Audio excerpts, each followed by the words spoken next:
Welcome back, Stock Talk listeners. We've got a special deep dive for you today. That's right. We're focusing in on OPRA Limited, NASDAQ ticker OPRA. Exactly. We're digging into their fresh Q1 2025 results. The earnings release just dropped on April 28th. Yep. And we've been poring over their Q1 financial analysis report.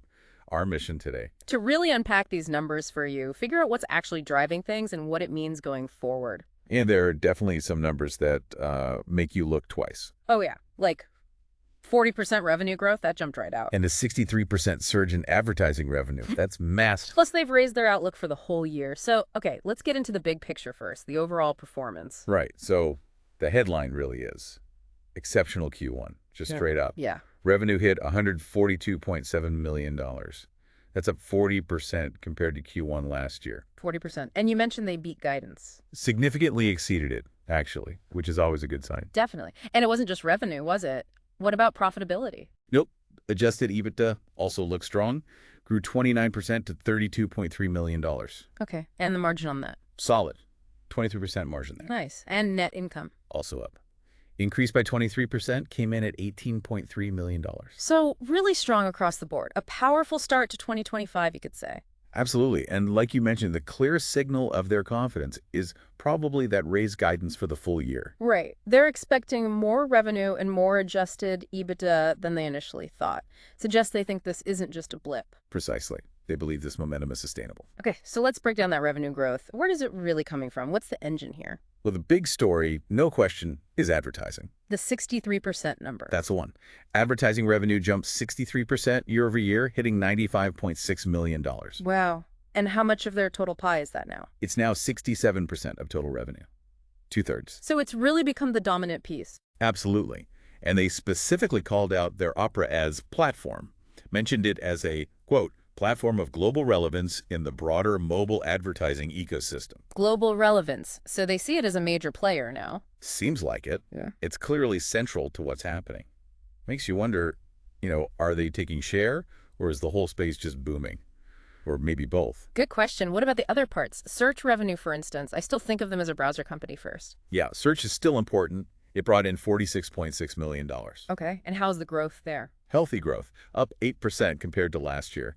Still accounts for, 33% of their total revenue. So not the explosive growth like ads, but still growing steadily. Exactly. And there was also that technology licensing and other category. Small numbers, but huge percentage growth. Oh, right. What was that? Up 524% to $500,000. So tiny in the grand scheme, but quite a leap percentage-wise. Interesting. Okay, so revenue's booming, especially ads. But how's that impacting the bottom line?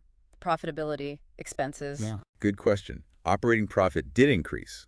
It hit $21.1 million. That's a 15% margin. 15%? How does that compare? Well, it's actually down slightly from the 19% margin they had in Q1 last year. Huh. Down? Why's that, with revenue up so much? They put it down to investments. Deliberate spending to scale the business, boost marketing, Okay. and also increase share-based compensation, which, isn't a cash cost day to day, but it does dilute shareholders eventually. So spending money to make money, essentially. Investing in that growth. That seems to be the idea. It makes sense strategically when you're growing this fast. And overall expenses. They were up 47% to $121.6 million. And the biggest chunk of that increase? Cost of inventory sold. That hit $47.5 million, directly tied to that big expansion in OPRA ads we were just talking about. Got it. So the costs related to delivering those ads went up significantly. Right. But interestingly, if you look at adjusted net income, which tries to filter out some noise that actually saw strong growth. How strong? Up 37% to $24.2 million. And the margin there held steady at 17%, same as last year. Okay, so the core profitability, when adjusted, is holding up well, despite the investments. Let's switch tracks. What about the users, the people actually using OPRA? Right, MAUs, monthly active users. They reported an average of 293 million across everything in Q1. 293 million. Do we know the year-over-year growth on that total? The report didn't actually specify the overall growth rate this time. Yeah. But they did give specifics on Opera GX. Ah, the gaming browser. How's that doing? Still climbing nicely.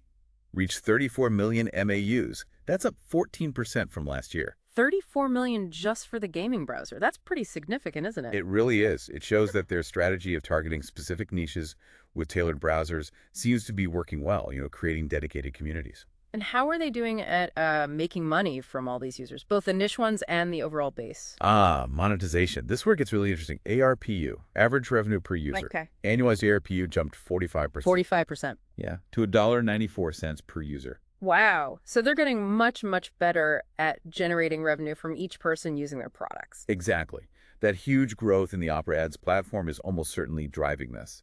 It shows they're getting way more effective at monetizing the user base they have. That's a key metric, although it does make you wonder, is that sustainable? Can they keep pushing ARPU up without annoying users with too many ads? That's the balancing act, isn't it?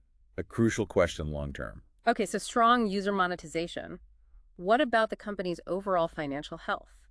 Cash flow, balance sheet. They ended the quarter with a decent cash position, Yeah. $103.5 million in cash and equivalents. Okay, how does that compare to, say, the end of last year? It's actually down from Q4 2024.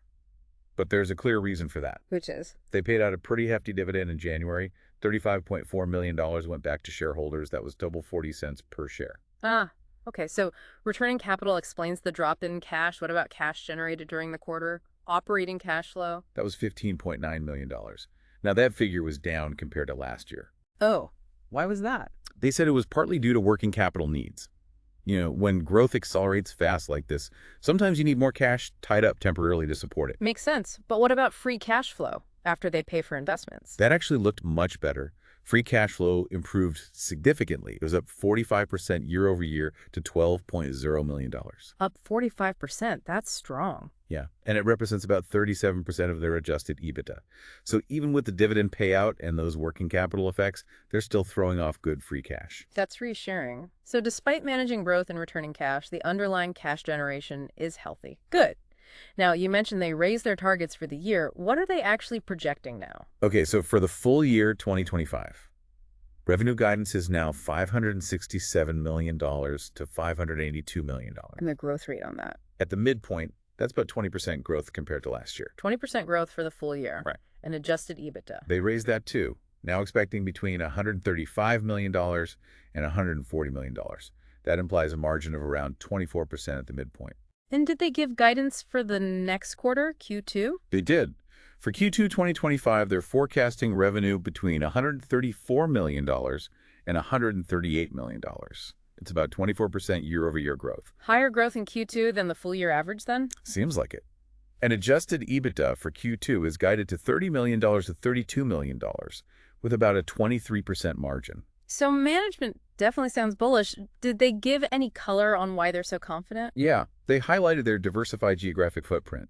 Basically, having users spread out helps them tap into growth wherever it's happening. Reduces reliance on any single market. Exactly. And they express confidence in scaling up both the browsers and, crucially, that Opera Ads platform. That seems key to hitting these higher numbers. That diverse footprint could be a real asset if, say, one region's economy slows down. Could be. It adds a layer of resilience. Okay, let's talk products for a second. Anything new or interesting announced beyond the financials? Yes, actually. A couple of things stood out. They previewed something called Browser Operator. Browser Operator, what's that? It sounds like an AI agent built right into the browser. The idea is you can give it natural language commands, and it'll perform tasks for you. Like an AI assistant within Opera itself. Pretty much. Leveraging local AI, they said, to make browsing more proactive, more efficient. Seems like a potentially big step. Integrating AI deeper into the core browsing experience. Interesting. What else? They also launched a new browser called Opera Air. Opera Air, what's the angle there? It's positioned as being focused on mindfulness and well-being. Mindfulness in a browser. Yeah, it definitely underlines their strategy of creating these specialized browsers for specific needs or interests, like they did with Opera GX for gamers. Right, so building on that niche strategy, carving out specific markets. Seems to be the play. Don't just compete head-on everywhere. Find your dedicated audiences. Fascinating. They're clearly innovating, not just resting on their laurels. Yeah. Okay, but we always need to look at both sides. What about risks? Opportunities? Did they touch on those? They did, briefly. On the opportunity side, it's pretty much what we've discussed. Scaling Opera Ads globally, pushing AI features further. Growing those specialized browsers? Yep. Expanding ARPU even more. And leveraging that geographic diversity. Standard growth vectors, really. And the risks. What keeps them up at night? Well, competition, obviously. The Yeah. browser market is tough. Always has been. Right. Also, volatility in the digital ad market. That's a big one now that ads are such a huge part of their revenue. If ad spend slows down, that hits them hard. Exactly. Then there's the ongoing impact of share-based compensation on profits, potential wobbles in quarterly cash flow, Uh-huh. and their reliance on search partnerships, like Google, presumably. That's always a background risk for browser companies. Okay, that makes sense. Standard set of risks for a company in their space, more or less. So let's try to boil this all down. What are the absolute key takeaways from Opera's Q1? Number one has to be that incredible revenue growth, Mhm. 40% overall, driven by that massive 63% jump in advertising. Yeah, the ad growth is the standout number. Definitely. Then I'd say the huge 45% increase in ARPU shows they're getting much better at monetizing each user. Right, making more money per person. Plus, profitability is still healthy, even with investments. And the product innovation, especially the AI stuff like Browser Operator, Combined with the raised guidance for the rest of the year. it all points towards continued positive momentum, doesn't it? It really does. And don't forget that diversified footprint as a strength. Good point. So overall, you're looking at what seems like a compelling mix right now. Strong growth, but also financial discipline. That seems like a fair assessment based on these results. They're executing well. The market seems to think so too, generally. All right, well, Stock Talk listeners, that about wraps up our deep dive into Opera's Q1 2025 numbers. Yeah, but it leaves you thinking, doesn't it? With Opera pushing so hard on ads and now weaving AI right into the browser. What's a thought? Well, how disruptive could that actually be? Could this model challenge the big digital ad players? And how might it change, just how we interact with the internet over the next few years? That's a really interesting question to chew on. How fundamental could these changes be? Definitely food for thought. Something to watch. Absolutely. We definitely encourage you, if you're interested, to dig into Opera's full earnings release yourself. Consider those longer-term implications. Thanks for joining us for this special look at Opera's Q1 performance.